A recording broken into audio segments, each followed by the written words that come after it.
Hello അസ്സലാമു അലൈക്കും. എല്ലാവർക്കും പുതിയൊരു വീഡിയോയിലേക്ക് സ്വാഗതം. ഇന്ന് നമ്മൾ വന്നിരിക്കുന്നത് ക്യാബേജ് വെച്ചിട്ട് വൈകുന്നേരം ചായക്ക് ഒരു അടിപൊളി സ്നാക്സ് തയ്യാറാക്കുന്ന റെസിപ്പിയാണ്.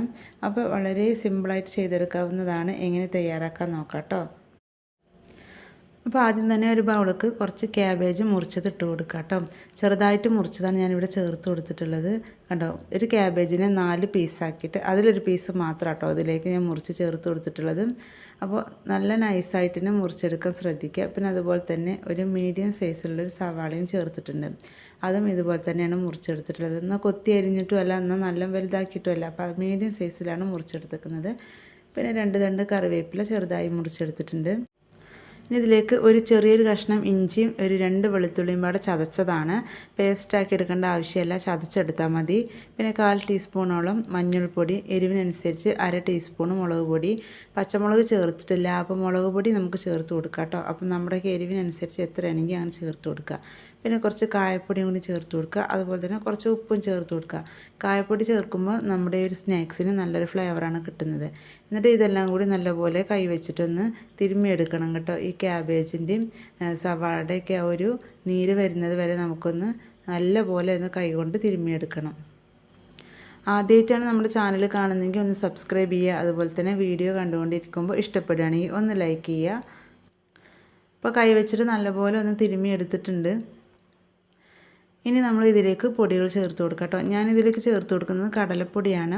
കടലപ്പൊടി ഏകദേശം ഒരു 1/2 കപ്പിൻ്റെ അടുത്ത് ചേർത്ത് കൊടുക്കുന്നുണ്ട്. നമ്മൾ സാധാരണ ഉള്ളിവട ഉണ്ടാക്കുമ്പോഴൊക്കെ കടലപ്പൊടി ചേർത്തിട്ടൊന്ന് മിക്സാക്കി എടുക്കലുണ്ടല്ലോ, അതുപോലെ ചേർത്ത് കൊടുക്കുക. ഞാൻ ആദ്യം കുറച്ച് പൊടിയാണ് കേട്ടോ ചേർത്ത് കൊടുത്തിരിക്കുന്നത്. എന്നിട്ട് നല്ലപോലെ ഒന്ന് മിക്സാക്കി എടുക്കുകയാണ്. അതിന് ശേഷമുള്ള ബാക്കി പൊടി ചേർത്ത് കൊടുക്കുന്നത്. നമ്മൾ കൂടുതലായിട്ട് തിക്കായിട്ട് ചേർത്ത് കൊടുക്കേണ്ട ആവശ്യമൊന്നുമില്ല. പിന്നെ അതുപോലെ തന്നെ ഒരു 2 ടേബിൾ സ്പൂണോളം അരിപ്പൊടി ചേർത്ത് കൊടുത്തിട്ടുണ്ട്. അരിപ്പൊടി ചേർത്ത് കൊടുത്തിട്ടുണ്ടെങ്കിൽ ഈ ഒരു സ്നാക്സിൻ്റെ പുറം വശം നല്ലൊരു ക്രിസ്പി ആയിരിക്കും. അപ്പോൾ അത് ഇതുപോലെ ആക്കി എടുത്തിട്ടുണ്ട് കേട്ടോ. ഒരു 2 ടേബിൾ സ്പൂണോളം വെള്ളം ചേർത്ത് കൊടുത്തിരുന്നു. അപ്പോൾ നമ്മൾ കണ്ടത് അങ്ങനെ കൂട്ടിപ്പിടിച്ചിട്ട് ഇങ്ങനെ എന്താ പറയുക, കയ്യിൽ വെച്ചിട്ട് ഇങ്ങനെ കൂട്ടിപ്പിടിച്ചെടുക്കുമ്പോൾ സെറ്റായി കിട്ടുന്ന രീതിയിൽ വേണം. കണ്ടത് ഇതുപോലെ വേണം. അപ്പോൾ നമുക്കിനി ഇത് റെസ്റ്റ് ചെയ്യാൻ വെക്കേണ്ട ആവശ്യമൊന്നുമില്ല. നമുക്ക് ചൂടായ എണ്ണയിലേക്ക് ഇട്ടിട്ട് ഫ്രൈ ചെയ്തെടുക്കാം.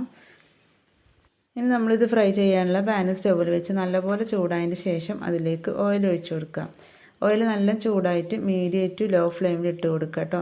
ഹൈ ഫ്ലെയിമിൽ ഇട്ടിട്ടുണ്ടെങ്കിൽ പെട്ടെന്ന് കരിഞ്ഞു പോകും. അപ്പോൾ അതുകൊണ്ട് തന്നെ മീഡിയം ടു ലോ ഫ്ലെയിമിൽ ഇട്ട് കൊടുത്തിട്ട് നമുക്കിത് ഫ്രൈ ചെയ്തെടുക്കാം. അപ്പോൾ അത് എണ്ണയൊക്കെ ചൂടായി വരുന്നുണ്ട്. ഇനി നമുക്കിതിലേക്ക് ഇട്ട് കൊടുക്കാം കേട്ടോ. ഞാൻ കുറച്ച് മാവ് എടുത്തിട്ടാണ് കേട്ടോ ഇട്ട് കൊടുക്കുന്നത്, കൂടുതലായിട്ട് ഇട്ട് കൊടുക്കുന്നില്ല. ഇനി നിങ്ങൾക്ക് വേണമെങ്കിൽ കയ്യിൽ വെച്ച് പരത്തിയിട്ട് നമ്മുടെ പരിപ്പ് വടയൊക്കെ ആ ഒരു ആകൃതിയിൽ വേണമെങ്കിൽ ഉണ്ടാക്കിയെടുക്കാം കേട്ടോ. ഇത് കുക്കായി വരാൻ കൂടുതൽ ടൈമൊന്നുമില്ല കേട്ടോ, പെട്ടെന്ന് തന്നെ ആയി കിട്ടും. ക്യാബേജ് വെച്ചിട്ട് നിങ്ങൾ ഇതുവരെ ചെയ്ത് നോക്കിയിട്ടില്ലെങ്കിൽ തീർച്ചയായും ഒന്ന് ചെയ്ത് നോക്കണം കേട്ടോ. നമ്മുടെ വീട്ടിലൊക്കെ ഉപ്പേരി വെച്ചാലൊക്കെ ബാക്കിയുണ്ടെങ്കിൽ ഒരു ചെറിയൊരു പീസ് മാത്രം മതി ഇത് ചെയ്തെടുക്കാൻ കേട്ടോ. ചെറിയൊരു പീസിൽ തന്നെ നമുക്ക് കൂടുതൽ എന്താ പറയുക സ്നാക്സ് ഉണ്ടാക്കിയെടുക്കാൻ പറ്റും. നമ്മൾ ചെറിയ വലുപ്പത്തിൽ ഇതിലേക്ക് ഇട്ട് കൊടുക്കുകയാണെങ്കിൽ നമുക്ക് ഒരേ സമയം കൂടുതലായിട്ട് ഉണ്ടാക്കിയെടുക്കാൻ പറ്റും കേട്ടോ. എണ്ണയിലേക്ക് ഇട്ട് കൊടുത്താൽ അപ്പോൾ തന്നെ നമ്മളിത് ഇളക്കി കൊടുക്കേണ്ട ആവശ്യമില്ല കേട്ടോ. ഒരു സൈഡ് ചെറുതായിട്ടൊന്ന് ആയി കിട്ടുമ്പോൾ മാത്രം ഒന്ന് ഇളക്കി കൊടുത്താൽ മതി. അപ്പോൾ അതാ ഒരു ഭാഗം ആയിട്ടുണ്ട്, നമുക്കൊന്ന് തിരിച്ചിട്ട് കൊടുക്കാം ഇതുപോലെ. ഇനി നമുക്ക് തിരിച്ചും മറിച്ചിട്ടിട്ട് ഇങ്ങനെ ഒന്ന് കുക്ക് ചെയ്തെടുക്കാം. നല്ല ക്രിസ്പി ആയിട്ടുള്ളൊരു സ്നാക്സാണ് കേട്ടോ. ഇളക്കി കൊടുത്തിട്ട് പിന്നെ നമുക്ക് 1 മിനിറ്റോളൊക്കെ വെച്ചാൽ മതി കേട്ടോ. അപ്പത്തിന് തന്നെ ആയി കിട്ടും. കണ്ടോ, ഈ ഒരു കളറാകുമ്പോൾ തന്നെ നമുക്ക് കോരി മാറ്റാം, അല്ലെങ്കിൽ സവാളയൊക്കെ പെട്ടെന്ന് കരിഞ്ഞു പോകും.